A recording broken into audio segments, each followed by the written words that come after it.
जरा सीटें आप अपनी स्क्रीन पर देख लीजिए। कोलकाता पोर्ट, भवानीपुर, राजबिहारी, बालीगंज, चौरंगी, एंटली और उसके बाद हम बात करें सीटों की, बेलाघाटा, जोरसंकोट, श्यामपुकुर, मानिकतला और काशीपुर, बेलगछिया। तो ये तमाम सीटें हैं और यहां पर बीजेपी का फिगर है 0।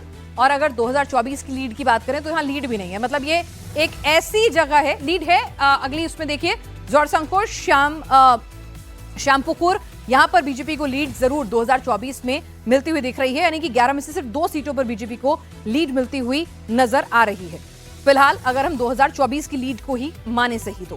फिलहाल क्षितिशील घोष जी क्या कह रहे हैं? क्षितिशील घोष जी, ये तो कहा जाता है कि बीजेपी ने खुद भी जो एकदम कोर कोलकाता की सीट है ना, एकदम जो दिल है जहां पर भद्रलोक है, उसमें खुद भी माना था कि भाई ये टफ नट टू क्रैक है, इसलिए उन्होंने आउटर रीजन पे फोकस किया था। आपका दिल क्या कह रहा है? आपके आंकड़े क्या कह रहे हैं?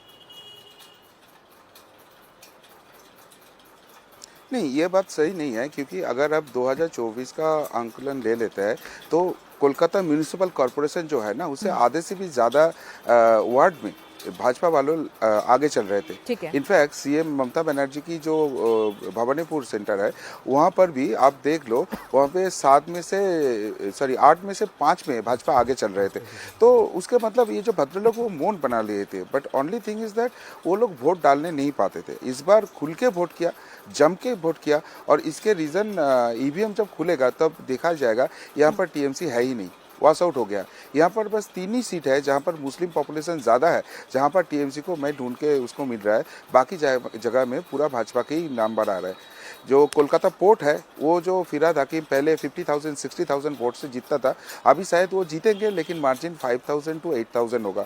और राकेश सिंह वहाँ पर जितना फाइट दे रहा है, अगर फल वहाँ पर उल्टा भी जाता होता है तो कोई आश्चर्य का बात है ही नहीं।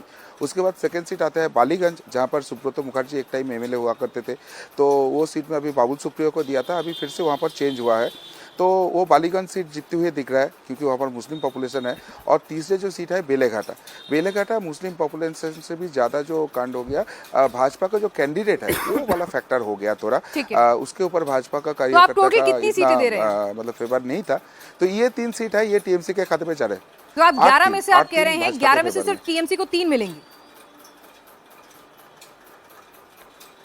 यस, ठीक है, ये बड़ा नंबर है, उसका एक एक सीट का एनालिसिस करूंगी। तो यहां पर देख लीजिए कि क्षितिशील घोष जी कह रहे हैं कि जहां पर टीएमसी जो है वो 2021 में भी जीती, 2024 में भी सिर्फ 2 सीटों को छोड़ दें हर सीट पर उसने अपनी लीड बनाई है, वहां पर टीएमसी सिर्फ घटकर 3 पर रह जाएगी, 8 सीटें बीजेपी निकाल ले जाएगी। तो यहां पर सज्जन जी, ये चमत्कार ही होगा फिर तो। नहीं, देखिए, डेमोग्राफी के हिसाब से दादा सही बोल रहे हैं, लेकिन कोलकाता में 11 सीटों पे मैं अभी भी थोड़ा सशंकित हूं कि मतलब भद्रलोक मिडिल क्लास का एक शिफ्ट हुआ है।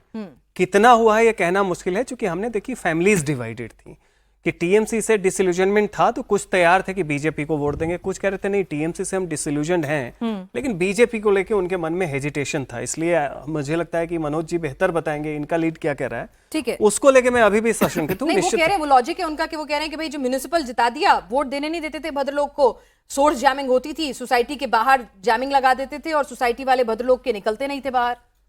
हाँ, तो उसमें आप 4-5 तक आप जा रहे हैं, मैक्सिमम वही है। म्यूनिसिपैलिटी वाली इलेक्शन को देख भी ले, म्यूनिसिपैलिटी में वैसे भी आप देखिए कि वो वैसे भी दिनाजपुर और मालदा की तरफ जीतते दिखते हैं। कहने का मतलब है कि इस बार जब बिल्कुल आर पार की लड़ाई है, कोलकाता की 11 में ये बहुत बड़ी, और भवानीपुर की ही बात देख ले, फंसी हुई सीट है। अब कुछ लोग कह रहे हैं ममता हार जाएंगी, कुछ कह रहे हैं कि फंसी हुई है, जीते भी तो थोड़े से जीते।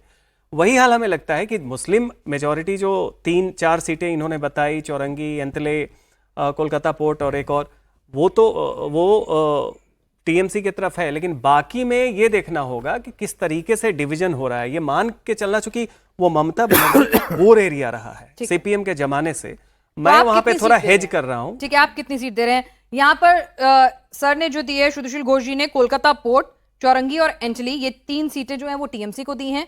भवानीपुर पे क्लोज फाइट है। भवानीपुर आपके हिसाब से क्षितिशील घोष जी कौन जीत रहा है?